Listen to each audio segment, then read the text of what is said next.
Sa ilalim ng ulan at liwanag ng buwan, may isang lalaking handang ibigay ang lahat para sa babaeng mahal niya.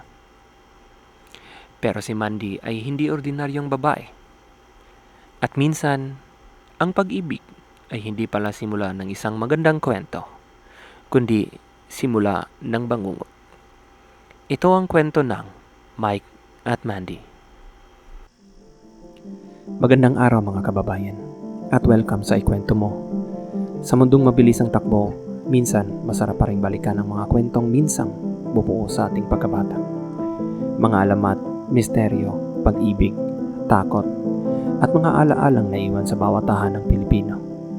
Kaya humanda ka na, patayin ang ilaw, magtimpla ng kape, at samahan mo kaming maglakbay sa mga kwentong may puso at minsan may lihim. Dito sa Ikwento Mo, kung saan bawat kwento may buhay. Umuulan ng gabing iyon. Ang kalsada sa ibaba ng apartment ni Mandy ay amoy na basang simento, sigarilyo, at mga bulaklak na matagal nang nakababad sa florera.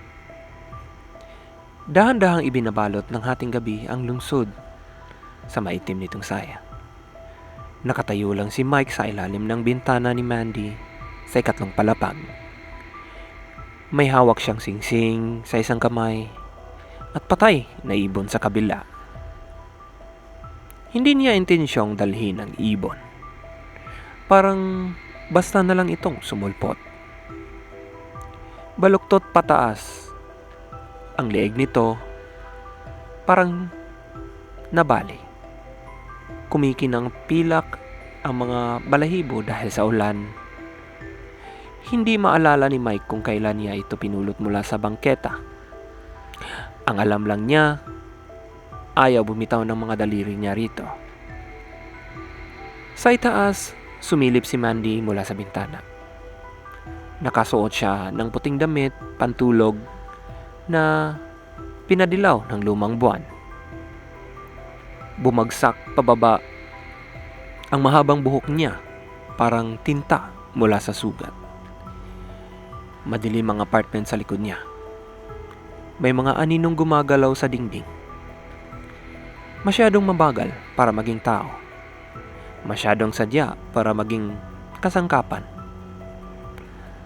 At sa paningin ni Mike, maganda si Mandy sa parehong paraan kung paano hinahangaan nang nalulunod ang ilog na pumatay sa kanya. Mandy, mahina niyang tawag. Umakyat ang boses niya sa mga ladrilyo, parang pulubing umakyat sa hagdan ng simbahan. Mandy, pakakasalan mo ba ako? Huminto ang lungsod. Maging ang ulan ay tila nakinig. Sa malayo, may umangal na sirena. Parang hayop na tinuturuan ng relihiyon. Ngumiti si Mandy. Hindi mainit, hindi malupet. Ngiti iyon ng babaeng hinahangaan ng sarili sa talim ng kutsilyo. At ano pa? Tanong niya. Napakurap si Mike. Ha?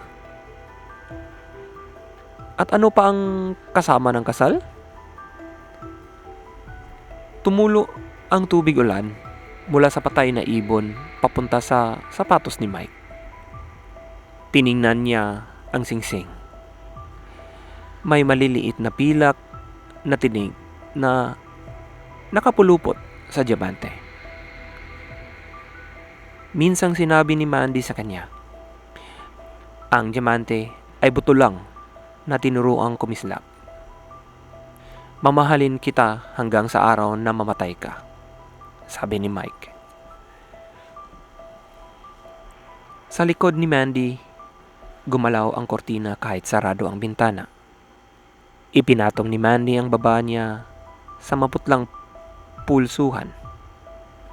Hanggang sa mamatay ako? Ulit niya.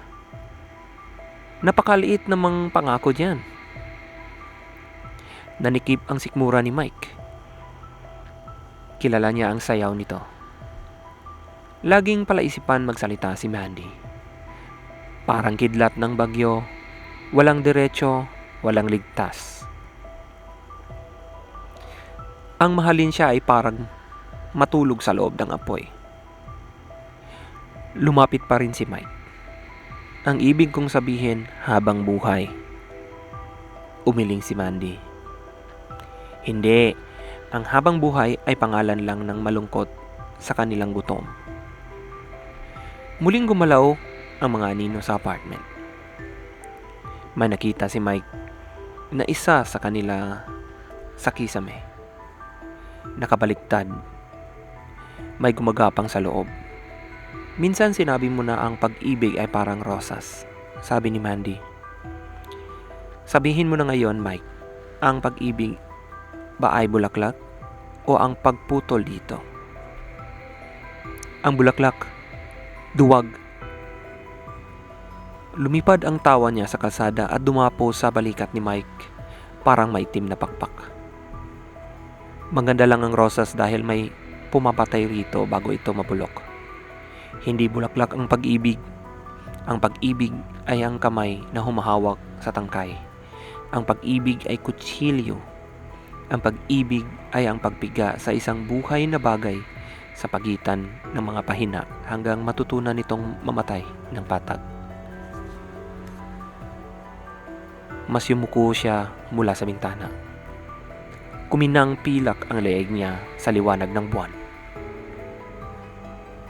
Sino ang hawak ng gunting, Mike? Lumakas ang ulan. Pakiramdam ni Mike ay unti-unting sumasara ang gabi sa paligid nila. Ikaw, bulong niya. Lalong lumalawak ang ngiti ni Mandy. At sino ang puputol? Ikaw. At sino ang pipiga? Napatingin si Mike sa patay na ibon. Kumikinang ang mga mata nito sa buwan, parang maliit na nakakandadong bintana. Ikaw, muli niyang sagot. Pumikit si Mandy na parang nagdarasal. Sa loob ng apartment, may kumatok sa dingding 3 beses, tapos katahimikan. Naalala ni Mike ang unang gabi na nakita niya siya. Nakatayo si Mandy noon sa laundromat. Nakayapak, nagbabasa ng libro, baliktad habang may dugo na tumutulo mula sa ilong niya papasok sa bibig. Walang ibang nakapansin. O baka walang gustong makapansin. Nang magsalita siya kay Mike, tumigil lahat ng dryer sa gusali. Ano ang kinakatakutan mo? Tanong niya noon. At naging tapat si Mike. Ang makalimutan. Hinalikan siya agad ni Mandy pagkatapos noon. Ngayon, sa ilalim ng bintana niya, iniisip ni Mike kung may ngipin ba ang alaala. Nanginginig ka, sabi ni Mandy. Malamig lang. Hindi, mahina niyang sagot. Nagiging mulat ka lang. Nagtipon ang mga anino sa likod niya. Ngayon, may mga mukha na. Hindi buo. Parang basang hulma ng mga taong pilit inaalala ang mga pagiging tao. May isang dumapi sa salamin. Mukha ng babae. Walang mata. Bibig lang ang tinahi ng gintong sinulid. Napaatras si Mike. Mandy. Yes? Ano ang nasa loob? Kasama mo. Parang natuwa siya sa tanong. Lahat ng nangakong mamahalin ako habang buhay. Napatawa ng pilit si Mike. Biro lang yan. Hinding-hindi ako nagbibiro. Nagkislapan ang mga streetlight sa itaas niya. At sa isang saglit, nakita niya dose-dose ng tao sa bangketa. Tahimik. Lahat nakatingin pa itaas. Lahat mukha niya Pagkatapos, nilamon muli sila ng dilim. Nadapa ang tibok ng puso ni Mike. Mandy, sabihin mo, mamahalin mo ako hanggang mamatay ako. May nahon niyang sabi. Pero matagal akong nagtrabaho para hindi mamatay. Kumindat ang ilaw sa apartment at sa loob, nagpalakpakan ng mga anino ng walang tunog. Napatingin muli si Mike sa singsing. Baluktot ang refleksyon niya sa diamante. Mukha nga siyang matanda roon. May sakit. Parang kalahati ng naburak. Mahal kita. Mahina niyang sabi. Alam ko. Sagot ni Mandy. Kaya ka nasa panganib. At doon, nagising ang tagapagsalaysay. Hindi simboliko, literal. Isang sandali may ulan, buwan at patay na ibon. Sa susunod na sandali, ako na ang naroon. Nakaupo sa loob ng tula, parang lalaking nagising sa maling kabaong. Hindi ako kabilang dito. Natutulog lang ako kanina. May panaginip ako tungkol sa mainit na sabaw at ordinaryong panahon. Pagkatapos, bigla akong hinila sa bangungot na ito kung saan lahat ay para mga lapidang isinumpa nung magsalita. Gusto kong umalis, pero nakakandado ang tula mula sa loob. Hindi ako naririnig ni Mike, pero naririnig ako ni Mandy. Dahan-dahan siyang lumingon sa direksyon kung saan hindi ako dapat umiiral. At sa unang pagkakataon sa kwentong ito, natakot siya. Sino ka? Tanong niya. Magandang tanong. Sinubukan kong tignan ang sarili ko. Wala akong katawan. Narration lang. Boses lang. Ako ang pasilyo sa pagitan ng mga eksena. Ako ang maitim na tubig sa ilalim ng sahig ng wika. Sa tingin ko, maingat kong sabi, ako ang nangyayari kapag tumatangging matapos ang isang kwento. Napalingon si Mike. Sino ang kinakausap mo? Shh! Bulong ni Mandy. Lumaki ang mga mata niya. May nagsimulang sumigaw sa loob ng apartment. Hindi malakas, hindi pantao. Tunog iyon ng mga salaming nababasag sa ilalim ng tubig. Gusto kong matulog ulit, pero nagpatuloy ako sa pagsasalita. Dahil carnivore ang kwento at lalo lang silang nagugutom sa katahimikan. Mike, sabi ko kahit hindi ko alam paano niya ako naririnig. Umuwi ka na. Nasaan ka? Tanong niya.